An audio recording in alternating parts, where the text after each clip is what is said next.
WhatsApp guys, कैसे यार सब लोग। मेरा नाम स्पर्शर। आज की वीडियो में मैं बात करने वाला हूँ फोर्ड फीगो डीजल, जो ये सामने खड़ी है आपके 1.5 के बारे में। ये है 1.5 टाइटेनियम मैनुअल ट्रांसमिशन। फोर्ड ने यार ये गाड़ी लॉन्च करी थी 2015 में। After the success of their EcoSport they tried the hand at entry level hatchback and sedan segment, जो इनकी थी Ford Figo and Figo Aspire. उससे इन्होंने एंट्री करी थी 1.2 लीटर पेट्रोल के साथ एंड 1.5 लीटर डीजल के साथ। ऑल्दो इनको सक्सेस नहीं मिली थी यार जैसे इको स्पोर्ट को सक्सेस मिली थी, बिकॉज इनकी मार्केटिंग बहुत घटिया थी और इस गाड़ी में कुछ फीचर्स भी नहीं थे उस टाइम पे। ऑल्दो इसकी जो परफॉर्मेंस है best in class I would say थी बिहाइंड पोलो, एंड जो इसकी बिल्ड क्वालिटी थी वो भी काफ़ी रोबस्ट थी। तो आज मैं उन्हीं सब चीज़ों के बारे में बात करूंगा और इसमें कुछ क्वालिटी इश्यूज भी हैं, वो भी मैं आपको दिखाऊंगा वीडियो में। तो क्विकली एक वॉक अराउंड कर लेते हैं। अगर आप सामने से देखो तो ये इन्होंने एस्टन मार्टिन लाइक ग्रिल दे रखी है, हेडलैम्प्स हैं, फॉग लैम्प्स आते हैं, और नीचे आप ये देख रहे हो एक ये विंड डिफ्लेक्टर टाइप सा दिया हुआ है to improve the high speed stability. Side से अगर मैं बात करूँ तो यार देख सकते हो आप एलॉय व्हील्स आते हैं, 14 इंच के एलॉय व्हील्स हैं, और जो टायर साइज आता है 175/65 R14। कोई भी डोर्स पे आपका रिक्वेस्ट सेंसर नहीं है, बिकॉज इसमें कीलेस एंट्री नहीं आती। और मैं अगर आपको इसकी की दिखाऊँ तो प्लेन से की आती है, लॉक अनलॉक, और ये बूट ओपन करने का है। अब हम रियर की बात करें तो रियर में आप देख सकते हो कोई पार्किंग सेंसर्स नहीं है। एक रिवर्स कैमरा मैंने बाहर से लगवाया, कोई रिवर्स कैमरा नहीं था। रियर वाइपर, वॉशर आता है और रियर डिफॉगर आता है। एक अच्छी बात इसमें यह है कि इसमें रियर फॉग लैम्प्स आते हैं, तो वो एक अच्छा सेफ्टी फीचर है। एंड लेफ्ट साइड में आपका फ्यूल टैंक है, 40 लीटर्स की इसकी फ्यूल टैंक कैपेसिटी है। तो ये यार इसका क्विक वॉक अराउंड। जो ग्राउंड क्लियरेंस की अगर मैं बात करूँ 174 कंपनी क्लेम करती है, बट सफिशेंट नहीं है। अगर लोड में होती है गाड़ी बैठ जाती है और फिर ये लगती है स्पीड ब्रेकर्स पे। तो मेरे को इशू रहा है इसकी ग्राउंड क्लियरेंस से, बट लो ग्राउंड क्लियरेंस का मतलब इसकी हैंडलिंग काफ़ी अच्छी है, उसके बारे में भी आगे बात। तो ये था यार एक क्विक वॉक अराउंड गाड़ी का। मैं आपको अंदर से दिखाता हूँ कि इसमें क्या क्या फीचर्स आते थे। फीचर्स की बात करो जो कंपनी ऑफर करती थी, तो ड्राइवर साइड डोर से बात करते हैं। इन्होंने चारों पावर विंडोज़ दी थी, जिसमें ड्राइवर साइड ही ऑटो अप डाउन था। इलेक्ट्रिकली एडजस्टेबल ORVMs है, ऑल्दो ऑटो फोल्ड नहीं है, मैनुअली आपको फोल्ड करना पड़ता है, बट इलेक्ट्रिकली फोल्ड हो जाते हैं, ये बाहर से नहीं करना पड़ता। तो ये एक अच्छी बात थी। डोर में अगर स्पेस की बात करें तो यहाँ पे आप 1 लीटर की बॉटल रख सकते हो, यहाँ पे 500 ml की बॉटल आ जाएगी, एंड यहाँ पे भी एक कुछ सामान रखने की जगह दे रखी है। डोर पे भी आप देख सकते हो, यहाँ पे भी आप अपने निक नाक रख सकते हो और इसको पकड़ के आप डोर क्लोज या ओपन कर सकते हो। यहाँ पे हेडलैम्प्स के कंट्रोल्स हैं यार, आप देख सकते हो, रियर फॉग, फ्रंट फॉग, आपका पार्किंग मोड, हेडलैम्प्स, लेवलर जो है ये ऐसे चलता है, इसको आप ऐसे एडजस्ट कर सकते हो। तो बहुत ही यूनिक सिस्टम है ये। और एक इलेक्ट्रॉनिक बटन दिया हुआ है to open the boot. Instrument cluster की अगर मैं बात करूँ तो बहुत ही बेसिक सा इंस्ट्रूमेंट क्लस्टर आता है, जो कि मुझे तो पर्सनली पसंद नहीं है देखने में, but it gets the job done. तो इसमें लेफ्ट साइड में देख सकते हो टैकोमीटर है, स्पीडोमीटर है, और आपका फ्यूल गेज है, और बीच में आपकी MID है, बहुत ही बेसिक छोटी सी MID आती है। राइट साइड में आपका इंडिकेटर स्टॉक दिया हुआ है, लेफ्ट साइड में आपके वाइपर के कंट्रोल्स हैं। ये सही किया है, पहले फोर्ड में उल्टा आता था। स्टीयरिंग माउंटेड ऑडियो कंट्रोल्स हैं यार यहाँ पे, और आप मोड चेंज कर सकते हो। ऑल्दो ये जो बटन्स हैं, अब ये जो मैंने सिस्टम इंस्टॉल किया इसके साथ काम नहीं करते हैं। फोर्ड में अगर आप आफ्टर मार्केट में फिटमेंट कराते हो तो इश्यूज रहते ही हैं। अब देख सकते हो यार कोई डेड पेडल नहीं आता यहाँ पे, तो ये एक बड़ा मिस है। लॉन्ग जर्नीज में आपके फुट के लिए थोड़ा हेडरेस्ट चाहिए होता है। जो इसका इंस्ट्रूमेंट क्लस्टर देख रहे हो मैंने बाहर से लगवाया हुआ है, ऐसा नहीं आता था। तो इसकी फ़ोटो अगर आपको स्क्रीन पे दिख रही होगी तो ये ऐसा दिखता था। ये हैज़र्ड लैम्प का बटन है, ऑटो AC है। इसका AC बहुत ही अच्छा है यार, गर्मियों में बहुत जल्दी ठंडा कर देता है कैबिन को, तो AC से कोई इश्यूज़ नहीं है। यहाँ पे आप ये रबड़ का कुछ है, यहाँ पे आप अपना फ़ोन वगैरह रख सकते हो। 12 वोल्ट का सॉकेट है। गियर लीवर, यहाँ पे आपको अपना सामान रखने के लिए 2 कप होल्डर्स दिए हुए हैं, यहाँ पे भी एक बॉटल होल्डर्स दिया हुआ है, यहाँ पे भी आप अपना कुछ सामान रख सकते हो। हैंड ब्रेक, ग्लव बॉक्स जो है वो भी डिसेंट साइज़ का, ऑल्दो कूल्ड नहीं है बट डिसेंट साइज़ का है। एंड ये देख सकते हो यार आप, स्पीकर्स हैं हर एक डोर पे, 1 तो 4 स्पीकर्स इस गाड़ी में मिलते हैं। और ये एक बहुत ही यूनिक फीचर है, इसको मैं आपको दिखाता हूँ। ये मेरा ख़राब हो गया अगेन, क्वालिटी इश्यूज, बट मैं इसको आपको खोल के दिखाता हूँ कि देख सकते हो यार, ये था एक फ़ोन डॉकिंग सिस्टम। यहाँ पे आप अपना फ़ोन रख सकते थे, तो बड़ा अच्छा लगता था मेरे को, बट ये अभी ख़राब हो गया। एंड इसकी रिप्लेसमेंट कॉस्ट अगर मैं आपको बताऊँगा, कंपनी ने बोला था कि आपको 5,000 रुपये देने पड़ेंगे इसको रिप्लेस करने के। तो I don't know, that was a very bad experience. 5,000 रुपये इस चीज़ के। I don't think so that's justified. Steering adjustment की बात करूँ तो ये स्टीयरिंग आप सिर्फ ऊपर नीचे कर सकते हो, आगे पीछे नहीं कर सकते हो। तो स्टीयरिंग की पोजीशन मेरे हिसाब से सही है, मतलब रीच के हिसाब से, बट ब्रेक के लिए आप एडजस्ट कर सकते हो अपनी कंफर्ट के हिसाब से। अब मैं बात करता हूँ सीट्स के बारे में और सीट एडजस्टमेंट्स के बारे में, तो दिखाते हैं आपको। तो सीट्स जो थी उसमें आपको हाइट एडजस्टेबल सीट थी आगे पीछे, एंड ये आप कर सकते हो। एडजस्टेबल हेड रेस्ट मिलते थे दोनों ड्राइवर एंड पैसेंजर के लिए। अब रियर सीट स्पेस की बात करूँ तो जो रियर सीट का स्पेस है मुझे पर्सनली थोड़ा सा कम लगता है। मेरी हाइट है 5'6" और ये सीट मेरे हिसाब से एडजस्टेड है, और आप देख सकते हो ज़्यादा स्पेस नहीं बचा है मेरे लिए। अगर मैं कंफर्टेबली थोड़ा सा पैर करके बैठता हूँ तो इतना सही स्पेस बचा है। तो आगे अगर थोड़ा सा भी लंबा बैठा होगा, वो पीछे करेगा सीट, तो मेरे पैर लगेंगे यहाँ पे। तो सीट स्पेस, और कार की विड्थ भी इतनी नहीं है कि 3 लोग कंफर्टेबली बैठ सकें, तो आप 2 ही लोग बैठ पाओगे।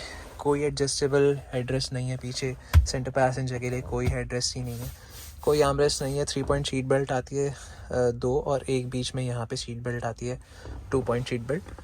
तो ये है। पीछे दरवाज़ों में कोई स्टोरेज स्पेस नहीं दी हुई, बस एक छोटी सी स्पेस आपको यहाँ पे मिलेगी। और एक अनोइंग बात यह है कि विंडोज़ पूरा नीचे नहीं जाती हैं, मैं आपको दिखाता हूँ, ये सिर्फ इतना ही नीचे जाती हैं। तो ये भी मेरे को एक थोड़ा सा अनोइंग चीज़ लगती है। ऑल्दो ये जो स्विच की क्वालिटी है बहुत ही अच्छी है। यहाँ पे आपको डोर में थोड़ी पैडिंग मिल जाएगी, फ्रंट ड्राइवर और चारों दरवाज़ों में ऐसी पैडिंग दी हुई है इन्होंने। तो इस लॉन्ग ट्रिप में आप अगर हाथ ऐसे रखते हो तो आपकी कोनी नहीं दिखेगी, तो ये एक अच्छी बात है। बूट स्पेस की अब बात करते हैं। तो बूट को ओपन करने के लिए आपको या तो चाबी यूज़ करनी पड़ेगी, आप यहाँ से खोल सकते हो, बिकॉज इस गाड़ी में कोई कीलेस एंट्री नहीं है, तो कोई बटन नहीं आता पीछे से। अगर आपकी गाड़ी अनलॉक है तो ओपन करने का आपको यहाँ पे चाबी लगा के ही खोलना पड़ेगा। तो बूट स्पेस की बात करूँ यार, 250 समथिंग लीटर्स का बूट स्पेस आता है, तो एडिक्वेट है मेरे लिए। जनरली सिटी पर्पज़ के लिए यूज़ होती है कार, तो मुझे ऐसे कुछ कमी नहीं लगी। तो लॉन्ग ट्रिप्स पे 2 सूटकेस ईजिली आ जाते हैं। यहाँ पे पार्सल चलती हुई है।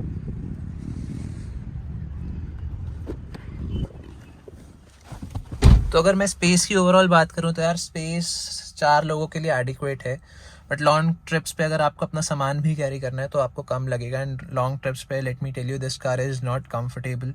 जो सीट्स हैं मेरे को कभी कंफर्टेबल नहीं लगी इस गाड़ी की सीट्स। हमेशा मेरे को बैक पेन हो जाता है 2-3 घंटे ड्राइव करने के बाद, जो कि मेरे को और किसी गाड़ी में नहीं होता।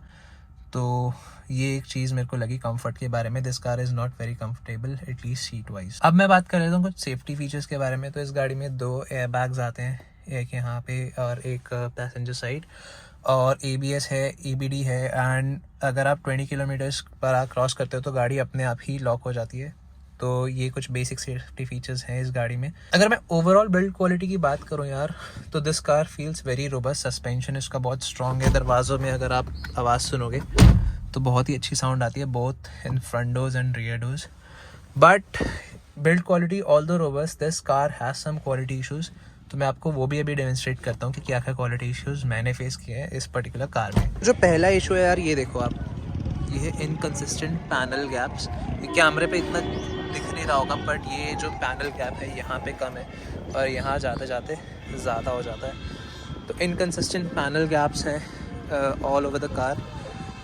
दूसरा क्वालिटी इशू यार, ये देखो, ये जो बिडिंग है ये लूज़ हो जाती है, और इसको मैंने ठीक भी करवाया था एक बार, बट ये अगेन फिर से वैसी ही हो गई। एक इशू और दिखाता हूँ यार आपको,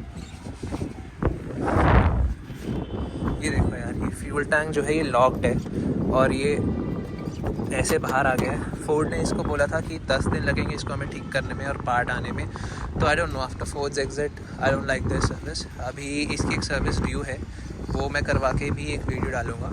तो अगर आप देखोगे यार, ये देखो कितना ज़्यादा है पैनल गैप, आप देख सकते हो अंदर दिख रहा है। तो बारिश का पानी जब आता है पूरा यहाँ पे फ्लो करते हुए पूरा गंदा हो जाता है अंदर से।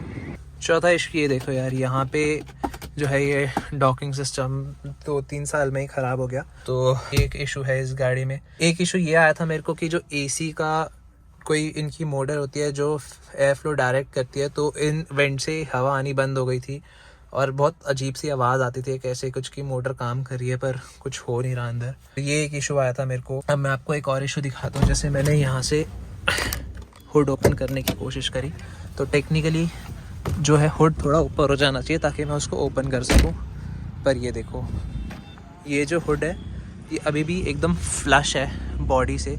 ये पहले वो पॉप हो जाता था पर अब नहीं होता। अगर मेरे को इसको खोलना है तो मेरे को इसमें साइड से हाथ डाल के खोलना पड़ता है। और जो इशू है ओवरऑल, जैसे क्वालिटी इश्यूज़, अगेन यहाँ से कुछ रैटलिंग नॉइज़ आती है और चारों दरवाज़ों में से आवाज़ आती है।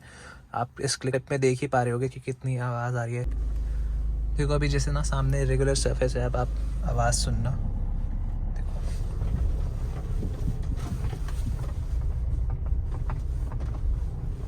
ये आ रही है डोर्स की आवाज़। ये देखो, ये थोड़ी सी अनइवन रोड है और आप साउंड सुनो रैटलिंग के अंदर।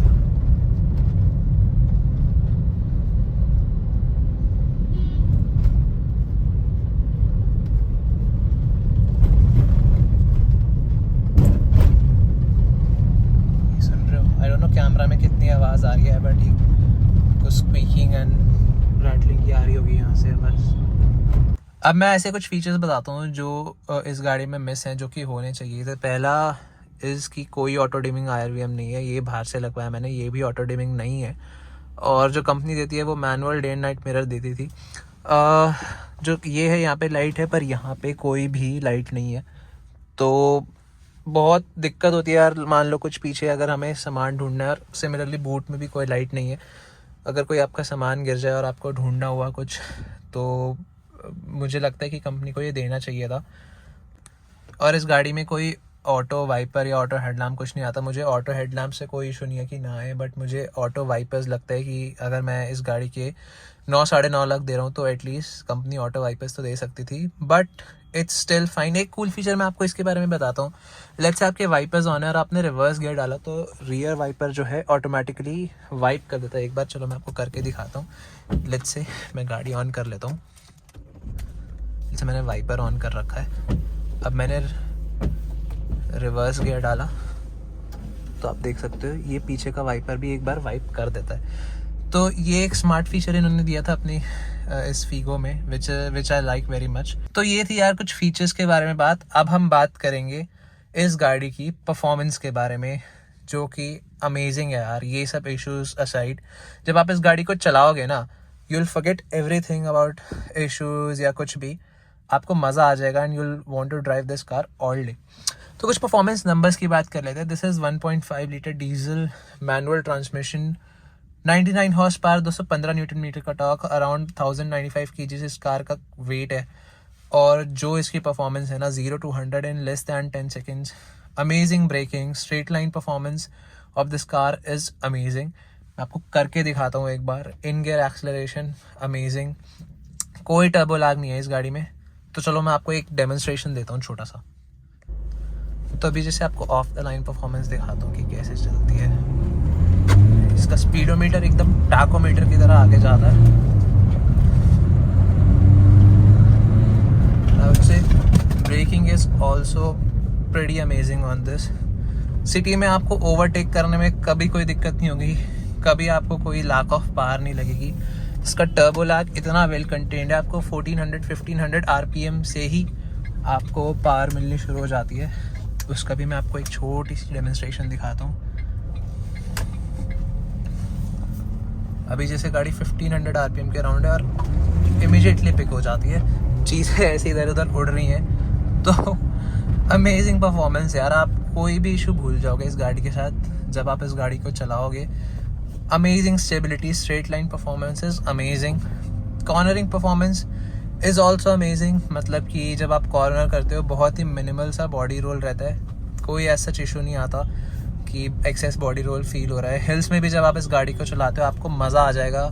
एक तो इतनी पावर है, इतना टॉर्क है, और ऊपर से स्टीयरिंग इज़ ऑल्सो अमेजिंग। इसका फीडबैक आपको पता रहता है कि फ्रंट व्हील्स क्या कर रहे हैं, कितने कनेक्टेड हैं रोड से, कब ग्रिप छोड़ रहे हैं। तो बहुत अच्छा फीडबैक आता है इस स्टीयरिंग से, और ऑटो सेंटर हो जाता है ये खुद से, अनलाइक सम मारुति का जो नहीं होता है ऑटो सेंटर। बट स्टिल मतलब कि बहुत अमेजिंग स्टीयरिंग है। अगर मैं राइड क्वालिटी की बात करूं तो यार इसकी जो आपको राइड ना लो स्पीड्स पे स्टिफ लगेगी, नो डाउट अबाउट इट कि लो स्पीड पे इसकी जो राइड है that is stiff. But once you start gaining some momentum तो आपको राइड एकदम स्मूथ हो जाती है। अराउंड 50-60 किलोमीटर्स पर आवर के बाद इसकी जो राइड है आपको गड्ढे इतने पता भी नहीं चलते हैं, स्मूथली निकलती है। एंड सस्पेंशन भी प्रॉपरली सपोर्ट करते हैं यार। ऐसा नहीं है कि आवाज़ आ रही है आपको सस्पेंशन से या फिर कोई एक्सेस मूवमेंट हो रही है गाड़ी की चैसी में। तो बहुत अमेजिंग राइड है at higher speeds, but low speeds पे आपको इसकी राइड स्टिफ लगेगी because this car is I think tuned for ride and handling. तो बिल्कुल बटरी राइड नहीं लगेगी आपको लो स्पीड्स पे, बट उसका फ़ायदा ये है स्टिफ सस्पेंशन का कि आपको हाई स्पीड्स पे अमेजिंग स्टेबिलिटी मिलती है। स्टीयरिंग एकदम आपके हाथ में रहता है, एकदम टाइट हो जाता है, जैसा उसको वे अप होना चाहिए एकदम वैसा हो जाता है। तो कोई इशू नहीं आता स्टीयरिंग से, सस्पेंशन से, स्टेबिलिटी से आपको कोई इशू नहीं आएगा।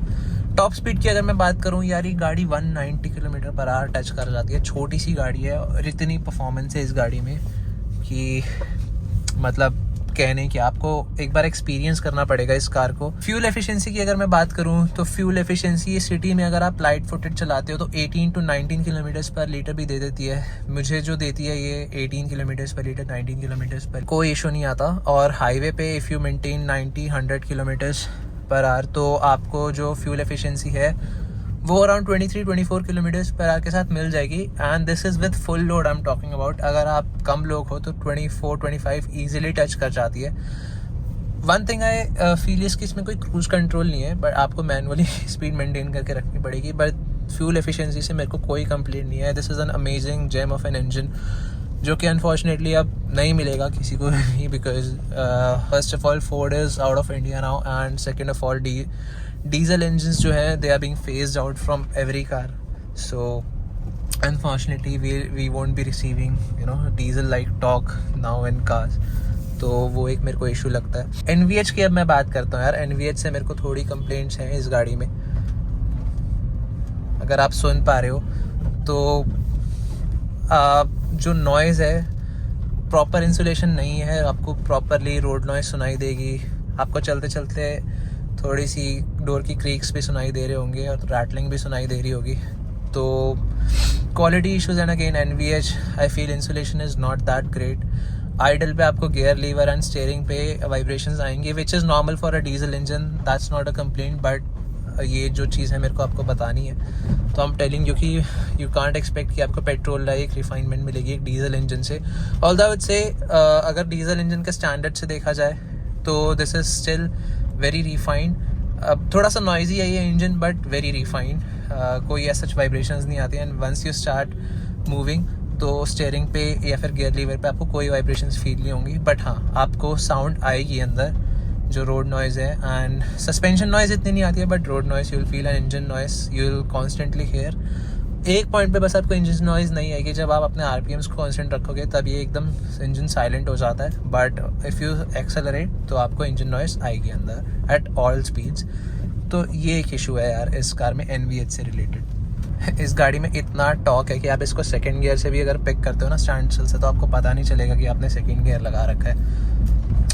Amazing performance of this car यार, अमेजिंग। इनके पेट्रोल इंजन इतने अच्छे नहीं थे जितने इनके डीजल इंजन अच्छे थे, नॉट इवन द 1.5। तो ये था यार मेरा ओनरशिप रिव्यू इस फोर्ड फीगो का। 5 साल से मैं गाड़ी ओन कर रहा हूँ, मैंने 50,000 चला दिया है। I am very happy with the performance और बैरिंग सम क्वालिटी इश्यूज। मेरे को फीचर्स का ऐसा कोई किसी गाड़ी में नहीं रहता कि मेरे को बहुत सारे फीचर्स चाहिए। जब आप बिकॉज आप गाड़ी जो परचेज करते हो वो चलाने के लिए करते हो, फीचर्स आपको 4 दिन अच्छे लगेंगे फिर आप भूल जाओगे। तो फीचर्स की एज सच मेरे को जस्ट मैंने आपको बताया ऑटो IRVM की बहुत कमी लगती है और ये जो कैबिन लाइट है इसकी बहुत कमी लगती है। Apart from that I don't think कि इसमें कोई मेजर एज सच इशू है गाड़ी में। नहीं तो आप नहीं खरीद सकते, बट आप अगर आपको सेकेंड हैंड मार्केट में ये गाड़ी खरीदनी है तो I would say go for it यार। मतलब जितने भी टाइम आप ये गाड़ी रखोगे you will love every bit of it. थोड़े क्वालिटी इश्यूज हैं यार इस गाड़ी में, आप मतलब बहुत हाई एक्सपेक्टेशंस लेके मत चलना, but the build quality is very robust. 3 star rated गाड़ी है which is again I am disappointed. जो फोर्ड ने स्टैंडर्ड सेट किए हैं I think that's below it. तो I am not very happy with 3 star rating जो है इस गाड़ी की। तो एक वो पॉइंट है, बट अगर आप सेकेंड हैंड मार्केट में देख रहे हो ये गाड़ी आपको बहुत अच्छे रेट्स में मिल जाएगी and the engine is very reliable. एक इंटरेस्टिंग स्टोरी बताता हूँ, मेरे इंजन में 2 बार पानी जा चुका है बट कुछ नहीं हुआ था। मतलब एज सच कोई चलती गाड़ी में पानी नहीं गया था। मैं पार्किंग में खड़ा था और पार्किंग में पानी भर गया था। थोड़ी देर लाइट आई थी इंस्ट्रूमेंट क्लस्टर में, फिर चली गई थी। तो it's very reliable a car. तो आपको बहुत अच्छा लगेगा ये गाड़ी ड्राइव करके। तो my recommendation is go for it. Service से रिलेटेड इश्यूज़ मैं आपको बता दूंगा कि अभी मैं सर्विस कराने वाला हूँ एक रिसेंट, तो अगर मेरा कोई बैड एक्सपीरियंस होगा तो I post a video on it. तो यही था यार, आपके पास अगर फोर्ड फीगो या एस्पार है तो आप अपना एक्सपीरियंस कमेंट्स में शेयर कर सकते हो। अगर आप मेरे किसी पॉइंट से डिससेटिस्फाई करते हो तो वो भी आप शेयर करो। एंड अगर आप कुछ भी ऐसे बताना चाहते हो इस गाड़ी के बारे में जो मैंने मिस कर दिया, प्लीज़ कमेंट सेक्शन में शेयर करना। और अगर आप मेरे से पॉइंट से एग्री करते हो तो please do subscribe this channel and like this video. So thank you for watching, bye.